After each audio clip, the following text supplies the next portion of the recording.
Thank you for coming. The time is 4:30, and it's okay. We're going to begin the Kelner Ditch Viewing. I want to thank all of you for taking time out of your busy days to attend with the Board of Commissioners. The Board of Commissioners are sitting back with you, the three of them, and they will be hosting a public hearing in the near future on Tuesday, July 18th at 4:30. That'll be the opportunity for all of you to be able to provide testimony as it relates to the ditch project. We also have, besides myself, we have Matt Arnold and Lynn Ickes from the Stormwater District and two of the engineers from K.E. McCartney. I've met with some of you over the last several years. I'm sure all of you have probably gotten at least one or two letters that I've been the cause of to move this project. I'm sure at times it's given you a little bit of displeasure. But today is just the first step in a multi-step journey in order to inform the Board of Commissioners with the information necessary to make a determination on whether or not it makes sense to improve Kelner Ditch and if the cost of that project would be less than the overall benefits to be received. I can tell you that I do know that there are a lot of experiences with this ditch that are negative. But when we go and we send out this letter to everyone whose stormwater goes into the ditch, we find that a lot of people don't realize where their stormwater goes. So while all of you may have gotten a letter, not all of you may be on the ditch, and some of you may not even know where the ditch is.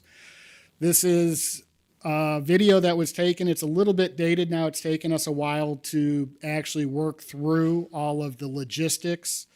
This ditch that we were looking at is over 8 miles in length, by far the largest project that Lorain County has ever taken a look at undertaking. 90% of the village of LaGrange actually drains into it. So when we had to send out our notifications, it was over 1,300 letters by certified mail. So we did a lot of pasting and sticking and envelope stuffing to be able to get the information out. And I want to thank my staff for working together along with additional people who spent 5 days sorting, printing, stuffing, stamping to get this information to you. There will be a total of 4 videos. It is going to be roughly 45 minutes. Originally it was 5 videos, but the first video is actually far enough away from where work is being proposed that it's not worth showing. And it will end at Keystone Schools, and from there, a portion of Kelner Ditch has already been petitioned previously and is on maintenance. We are looking to provide maintenance on that portion of the ditch, but it's not necessary for viewing. So ideally, after we've seen this, we'll be able to end the meeting and leave. And then remember, on Tuesday, July 18th, will be the first public hearing. And by that time, you'll have been able to digest what you've seen. If you have any questions, feel free to give me a call or send me an email. And we can go from there. And again, my name is Don Romanchek. I'm with Lorain County Community Development Stormwater District, and I'm the coordinator. So with that, I will try and start us at the 4:15.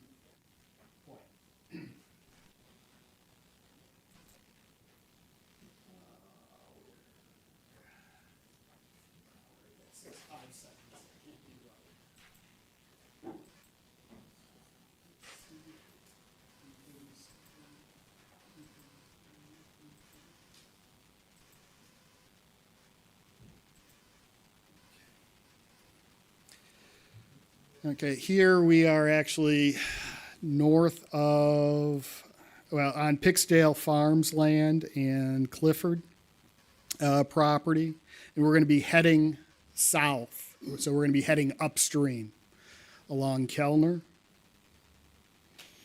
At the 535 point, we'll be entering Clifford property for a little bit, and there's a little inset map in the upper left-hand corner that will give you an idea of where you're at on a larger picture. Yes, actually, I don't know how clear the arrow is, but the arrow will always tell you because it'll change as the direction changes. So, but the arrow will show you right now it's heading primarily south. We were south of Meadow Grove on Pixdale Farms property, and then Clifford. That would be north of Meadow Grove, north of Parsons Road. We're heading towards Parsons Road.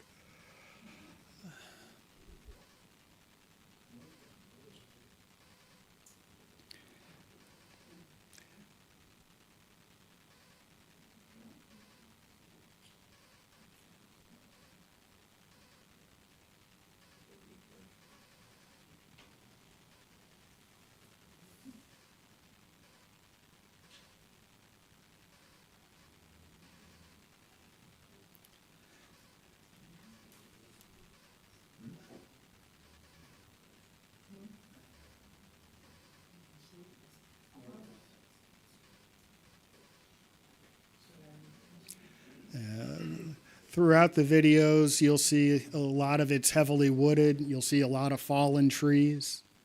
You will see a fair number of log jams. I can say that the Matt Arnold, several people from KEM, even myself, have walked this ditch extensively. Not as extensively as others. But this one got me pretty good. My head went underwater, so it is not an easy ditch to traverse just because of the number of log jams that we had to crawl over, climb over, go around, and then in areas there was sediment that you would actually sink quite a ways down. In other areas, though, it was open and flowing, and you had a cobble bottom. Those were few and far between.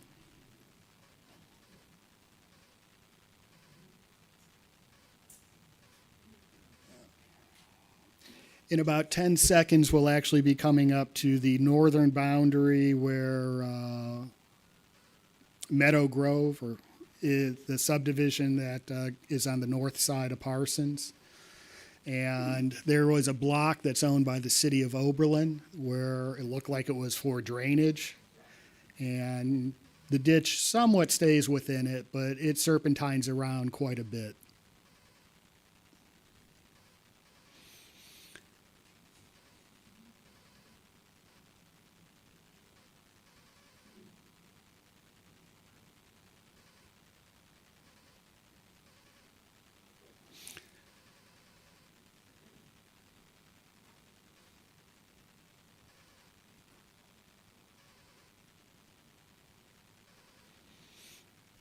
And there are 8 homes that back up off of this subdivision onto that ditch or that block.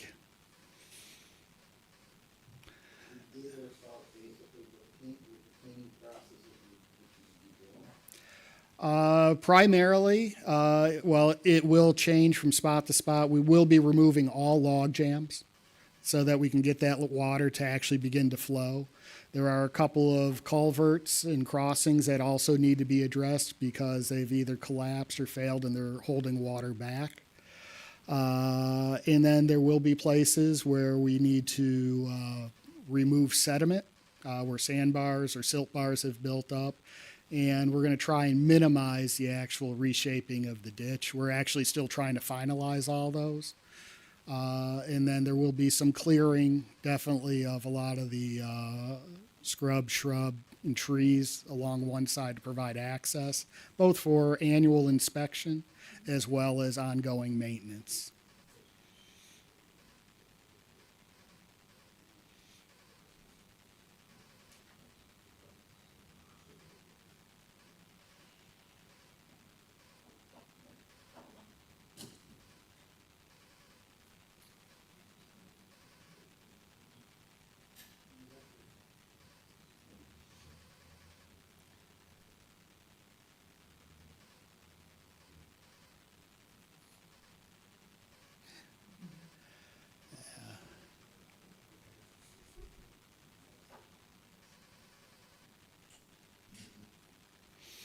And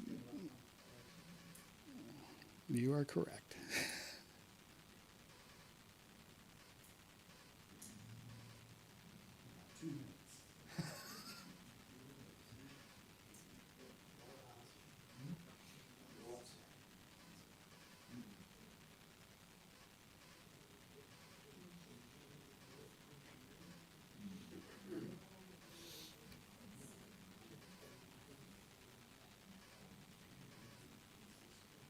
And again, for those of you who can see the inset map, it'll give you a rough idea of where you're at in a larger scale.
The ditch in some areas is very heavily overgrown, which does make it difficult. And this was just before full leaf out. This was probably the last day we could have possibly have flown it and been able to gotten meaningful views.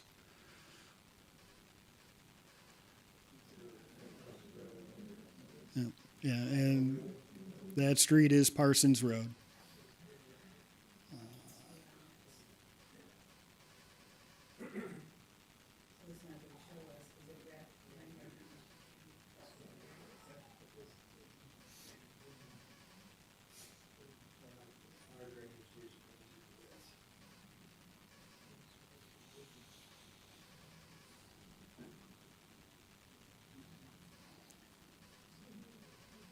And we do have 3 more videos after this one's over.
And this section will take us basically from where we ended just south of Parsons Road to Biggs Road.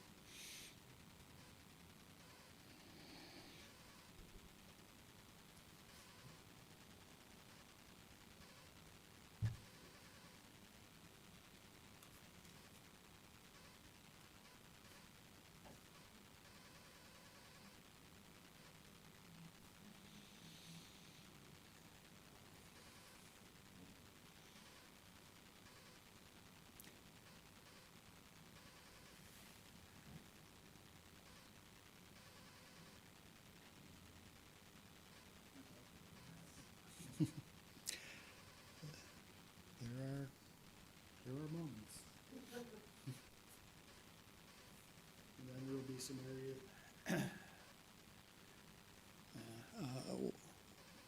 In this section, you'll end up seeing a couple of different versions of this same ditch where it's wooded and heavily obstructed.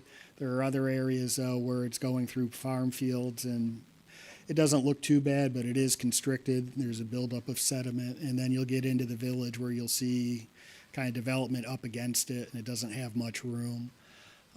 There's a wide variety of land types that this goes through.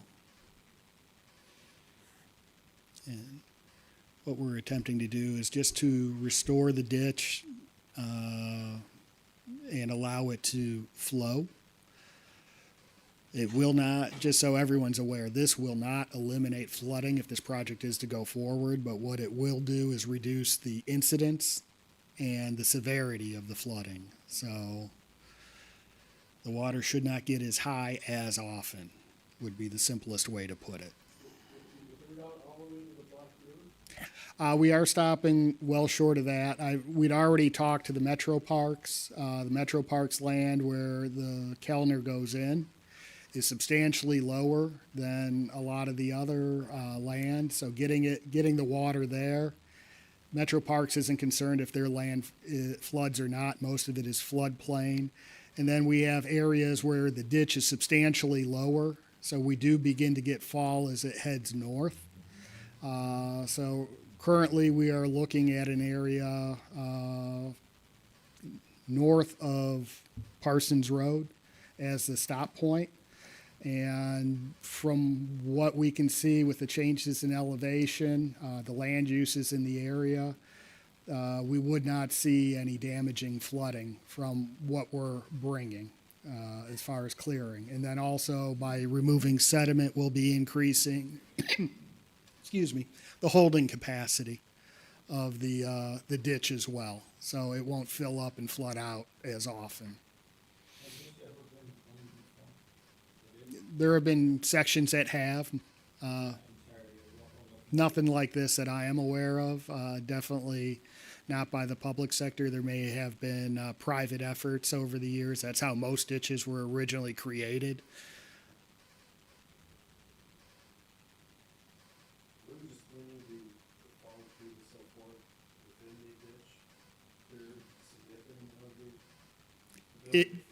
It does provide a good deal of relief, but there are areas where you've got culverts that need to be replaced. There are places where the sediment's built up just too high because it hasn't been touched, and that needs to be removed.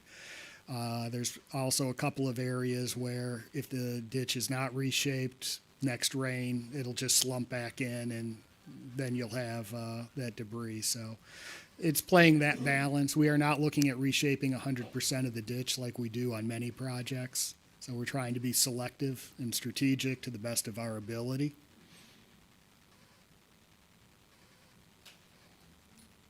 With the growth going on in the town, every square foot that you put blacktop on, building that was moved that ditch.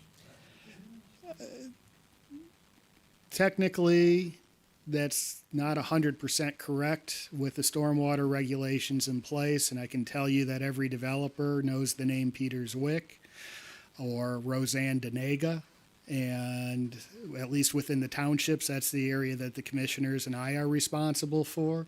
They need to maintain the existing flows off the property or out of the property after development as prior to development. And the regulations have gotten more strict, so they have to have not only control for the flood, but they also have to provide a water quality component so that the water is actually leaving cleaner than it would otherwise. So it's basically the retention pond. Yes. So then the retention ponds, you have to have a maintenance program to make certain that this doesn't come back and fall on the lake. The county has inspection and maintenance agreements that are recorded. They run with the land and is a responsibility of the property owner. In the case of residential subdivisions, that is a homeowners association. And then the county has the right to do annual inspections. We require them to do inspections to report to us. and then they have to keep it in good repair. If not, the county has the right to make the fixes, and then those costs can be assessed against the benefiting parties, which would be the subdivision in most cases.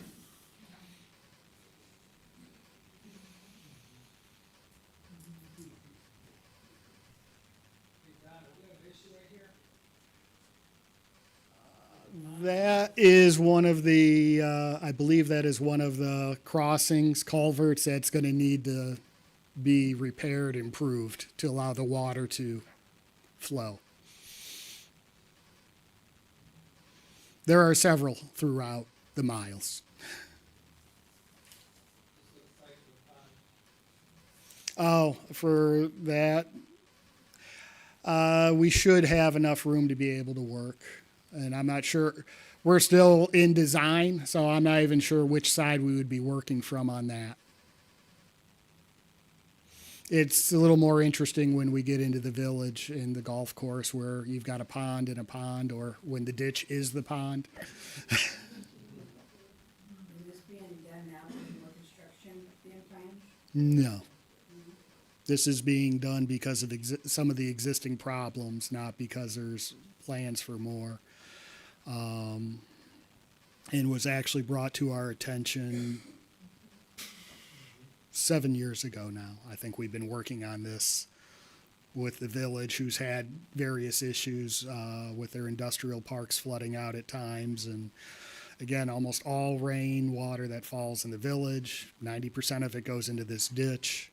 It flows out of the village into the townships, and so we're looking to collaborate to allow for protecting existing investments already made by the private sector, by the village, by the township, the county. So how will you protect the houses that are right in the village from the erosion, all the erosion that's happening right now from it?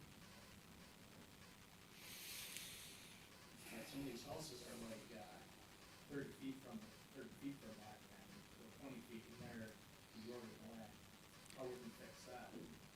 Well, that's where the engineers would come into play and make sure that there's a proper slope, that it's vegetated or protected in some way.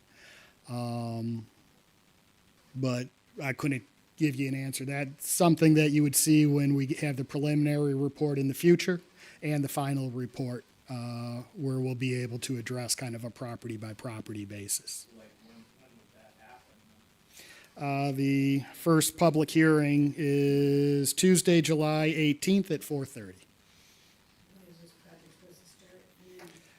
No idea. We have to get through the process, so it is too early to give a relatively firm start date. It may be never, theoretically. I have a lot of confidence that this project will move forward, but I cannot, tie the hands of the commissioners. Also, this will be publicly bid. It needs to fall within a budget.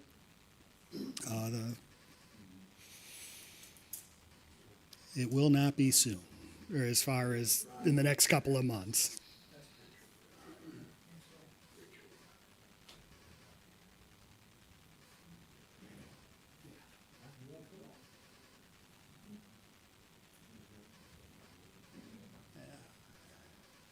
So the subdivision on the bottom is Rachel Drive, also known as Rodak Ridge Subdivision, which I learned today.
It would probably be 18 months or so.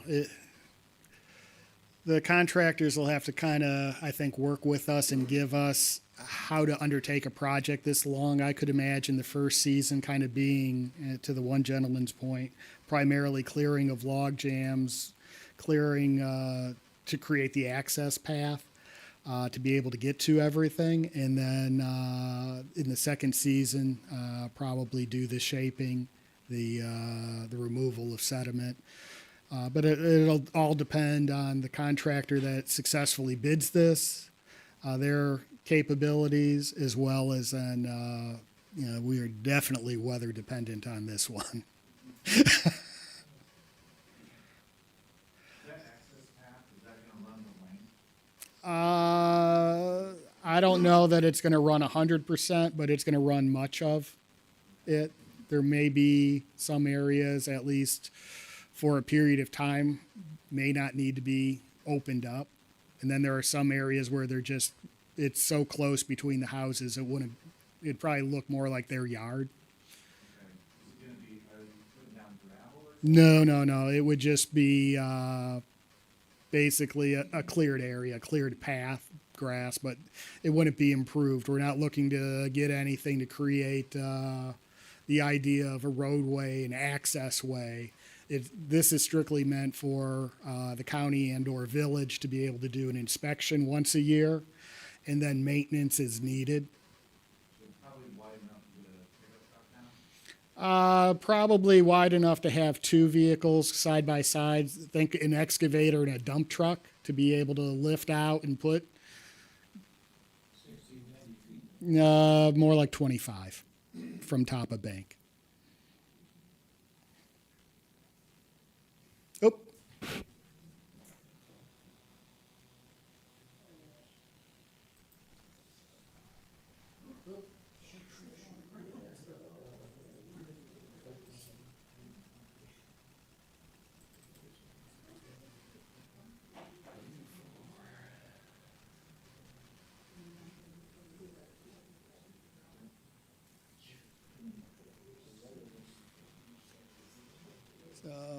And now we have finally made it to Biggs Road.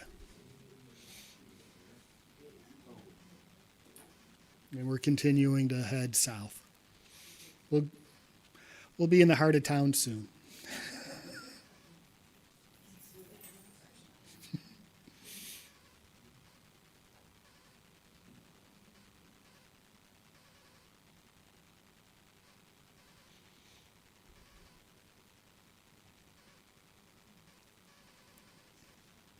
Don, does the county have an easement on this ditch? No, it does not. That's part of what this process is about, is to create not only the project, the funding mechanism, but then the easement to give the county the ability to go onto the property and then to take on the responsibility as well of maintaining it going in the future. The easement would be the ditch width plus that 25-foot Correct. road on one side? Correct. So, and when we have final plans and we're going through, you'll be able to see the easement will be depicted on the plans. And it may vary. I'm just, in general, 25 foot from top of bank on the one side. There'll probably be somewhere along the lines of 5 foot on the other, just to give us some room to be able to clear from one side to the other. Did you say some of those plans will be available by the public hearing?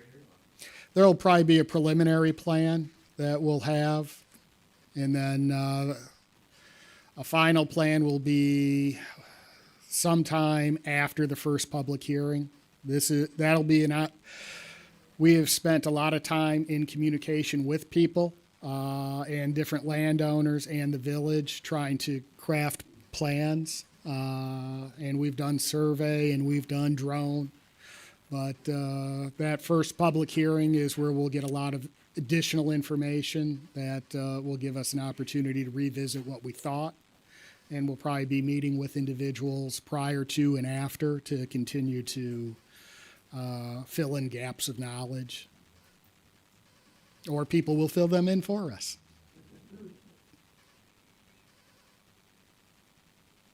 What would be the, what are you gonna do with all the debris and stuff that you're taking up? Our typical spec, we call for the contractor to dispose of it, so it's not left on site. We encourage them to talk to adjoining property owners for the soil or the silt that's removed. We encourage them to talk to the farmers in the area that may have a need for some fill or would like it deposited, and have them cut their own deal when it comes to the wood. We work, again, if someone wants the wood chips and or the other woody debris that would be created off of this, we just ask that they work with the contractor, or you can give us the name, we can let the contractor know, but that's between the property owner and the contractor, and it needs to be out of the project site. And because we don't want it back in the ditch. And there is a floodplain with parts of this ditch, so it definitely needs to be outside of that, because we really don't want the next big rain to pick up what we took out and put it right back in. They just showed on the video a crossing that went from the west land to the east land. Are we able to request to have a culvert put in when this is done, so that we can get from our property on the east or west? You can, and what we would do is we would work with you to size it accordingly, so that, and then it would go through a review process. It'd be like requesting a permit, but yes. If there is one there now, then we would work with you to maintain. There are a couple that appear to be failing, so we'll be working with those property owners. But if the ditch currently is bisecting your property and you don't have a crossing, that would be on you, but we would work with you to make sure it's the appropriate size so that it doesn't become an obstruction that then, as part of our maintenance program, we would have to remove. We'd both feel bad. So is the village gonna take care of their own and then township takes care of their own? We're collaborating, so on this initial project, the county's going to bid it out, we'll be the lead, but the village is working with us. From an expense side, we're allocating the costs, so the costs within the village are borne by the village, the costs within the township are borne by the county, the stormwater district that's supported by the township residents' fees. Then going into the future, we'll continue to work collaboratively. There are certain things that the township can probably, or the village can do in-house. There are certain things they may want us to bid out, and we'll be working with them on that.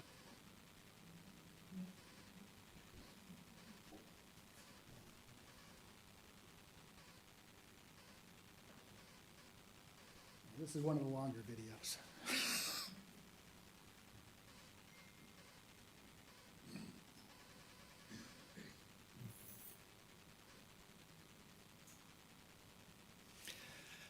We will be coming up on the LaGrange wastewater treatment plant shortly. Another important landmark.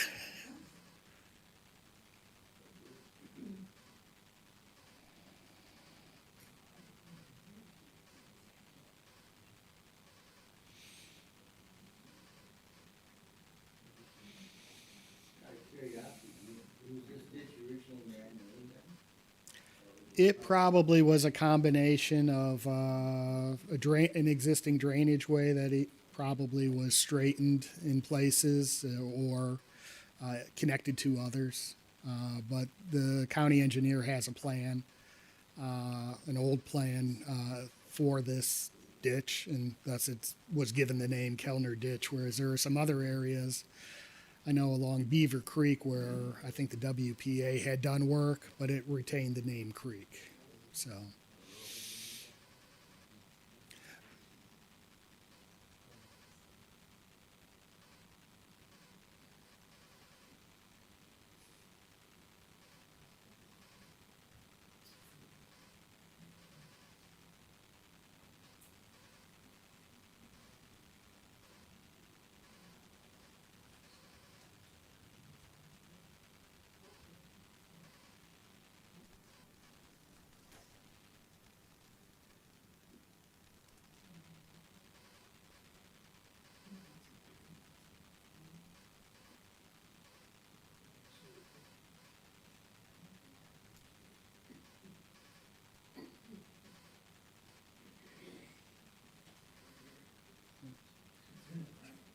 Yeah, so we're just basically beginning to leave the property that the wastewater treatment plant sits on. And pretty soon we'll be in downtown.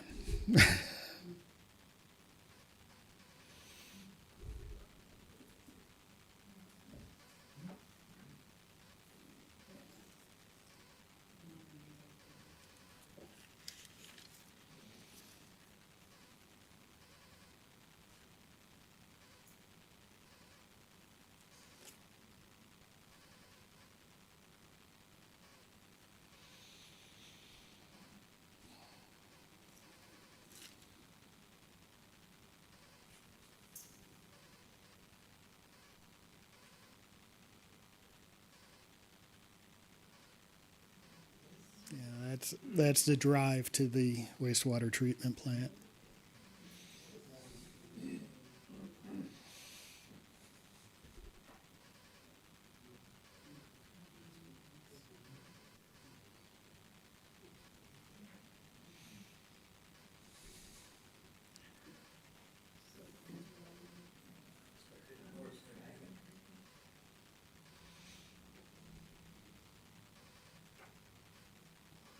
Would they take down like most of all these trees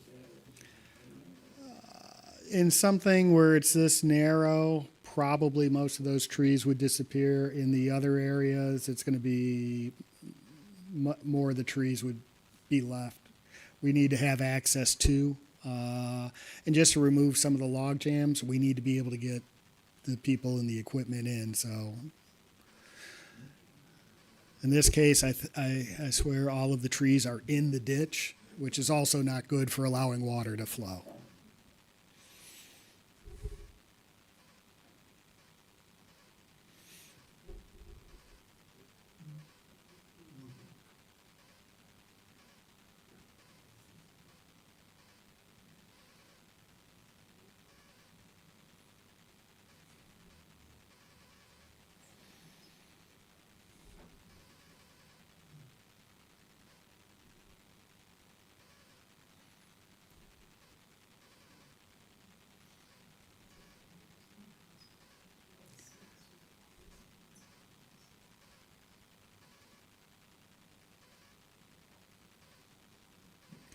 And this is one of the tighter areas.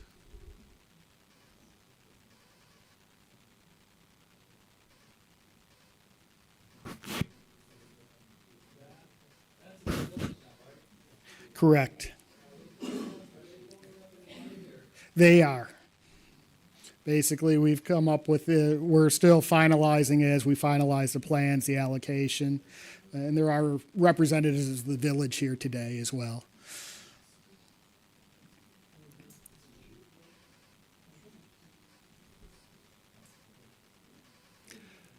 So we had just crossed 301 or Center Street.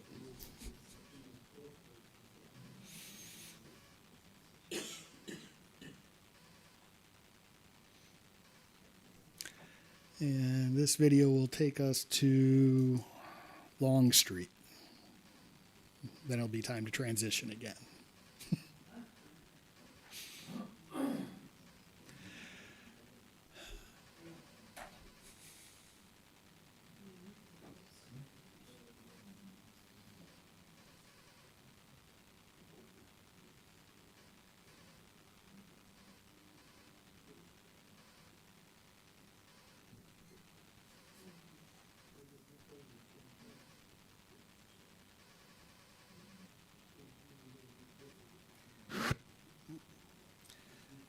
A couple of the streets in play in this area are Taylor Boulevard, and then I think we're coming up on Appomattox Court.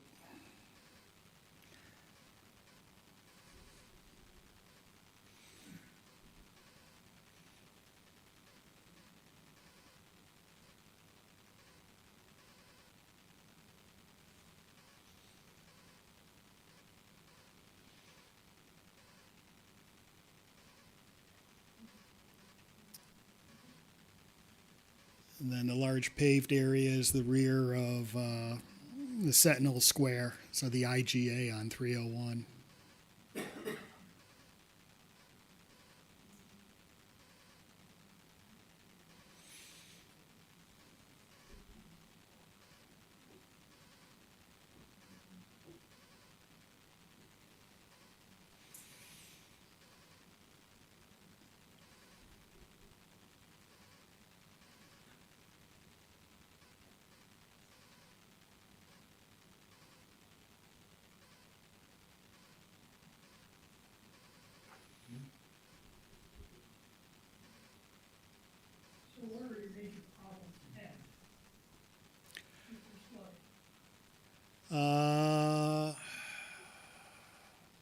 the village understands theirs best, but there is a lot there. As we were walking the ditch, I know we had gotten a lot of concerns from residents along Rhonda, which is a relatively new subdivision. We were also having some issues.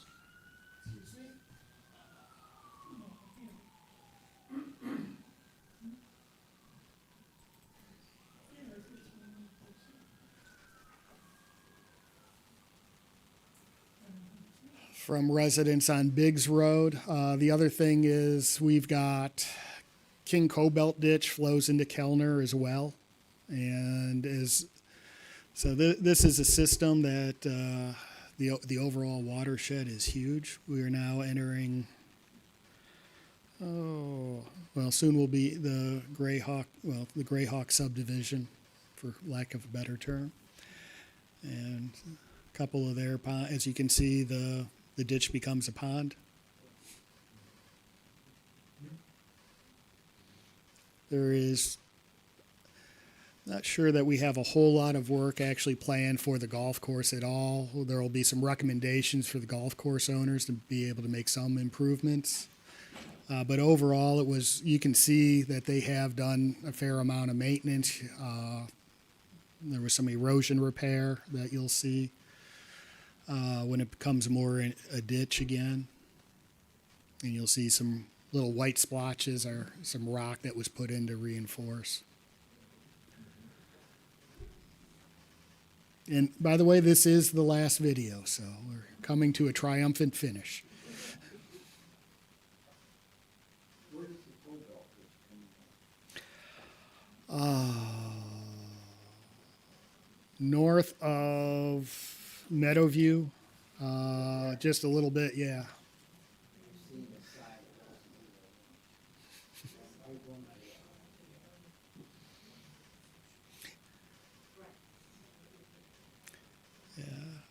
Probably up until recently, King and Cobalt Ditch, I think it was the largest project I had been involved in, and that was a different type of project, different sources of funding. Was a 3-phase project over about 5 years, starting with clearing and then of King Ditch, and then the removal of sediment, and then doing it again on Cobalt.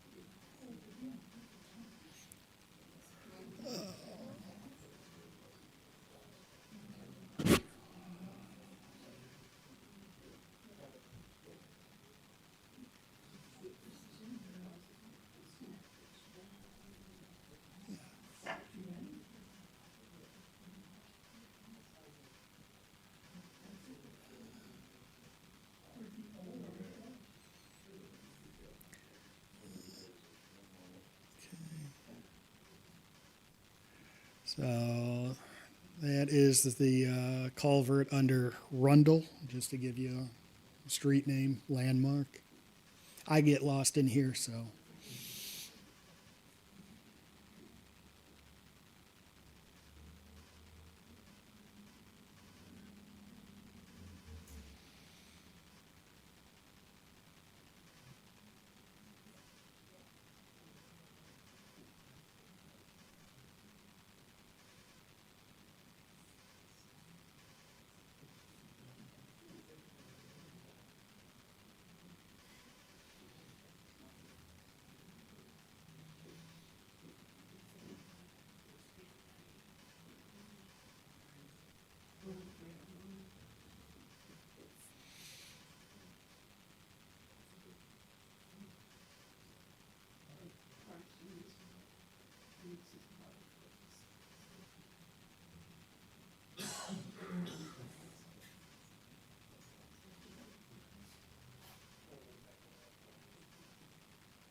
In some places, the ditch doesn't really look too bad, but it probably does have a bit of sediment built up here.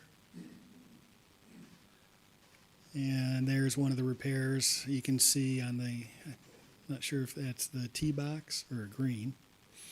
I don't play golf enough anymore to actually know. But I do know erosion repair when I see it.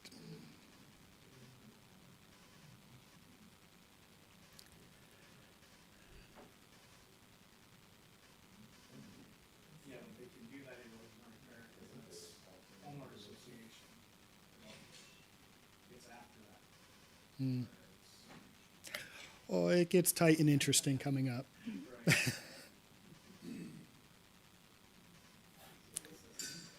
Yep. Yeah, this is Hendrix, I heard someone say.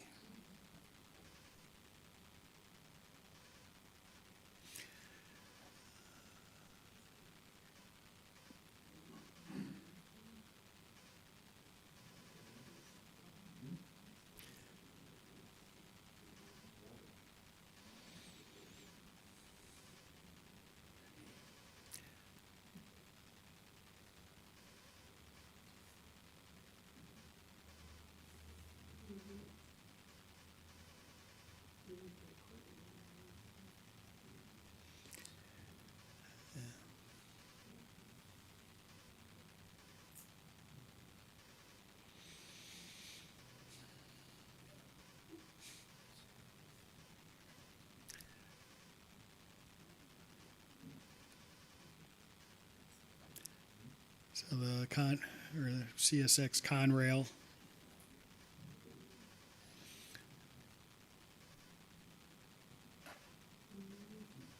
What ditch is it that drains the community park? That is, for, Mary Kay, does it have a name? It doesn't, it's just, it's Commerce Drive that goes through. Does that link up close to the sewer plant? It does eventually go to the Kelner Ditch Viewing.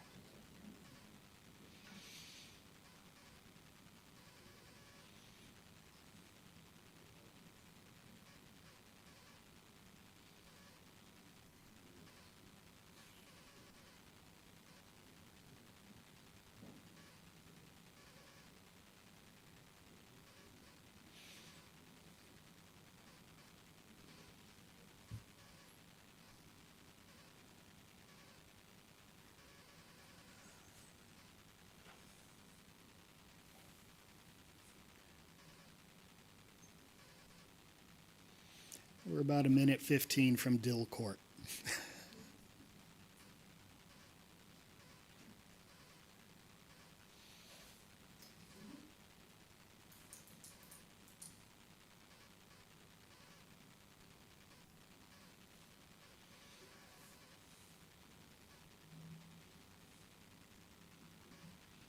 this an area that was cleaned in the past, or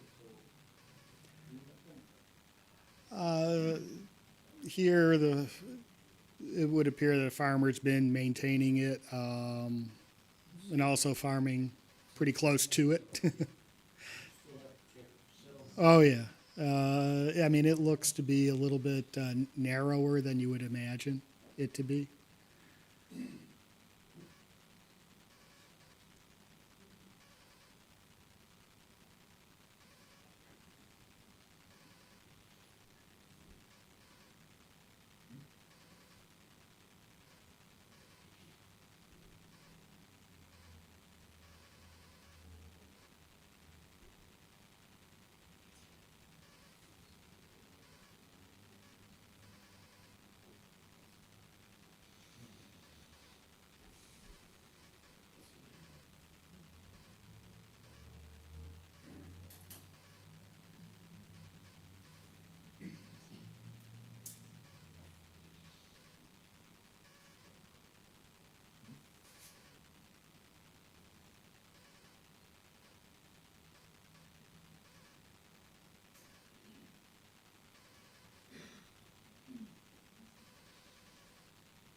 And then we have East Main.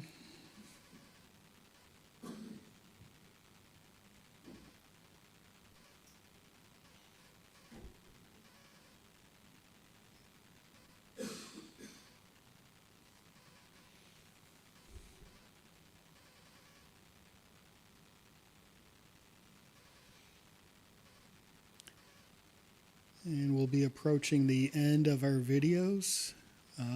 We'll be coming up to Keystone Schools, and from there, Kelner is on maintenance.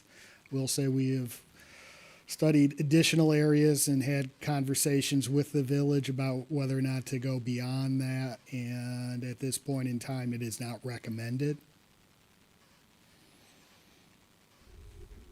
So we are approaching the end of our journey.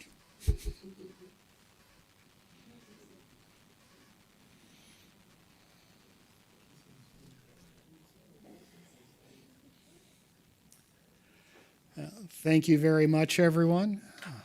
That was our viewing, and please be aware, Tuesday, July 18th, we're going to bring everyone together. This will be your opportunity to actually have additional testimony that you can give to the Board of Commissioners to assist them in making a decision on this project. In the meantime, KEM and the Stormwater District are going to continue to work on our plans. If you do have any questions, please feel free to give me a call or my staff. The main number is 440-328-5114 with Jessica. Or, 329, that's right, I'm 328. My phone number is 328-2325. You can just call me direct. At least I can get that number right. 328, what is it? 2325. And it's 440. But I appreciate your time. Thank you. And for those that ask questions during, I appreciate you keeping me awake. Have a good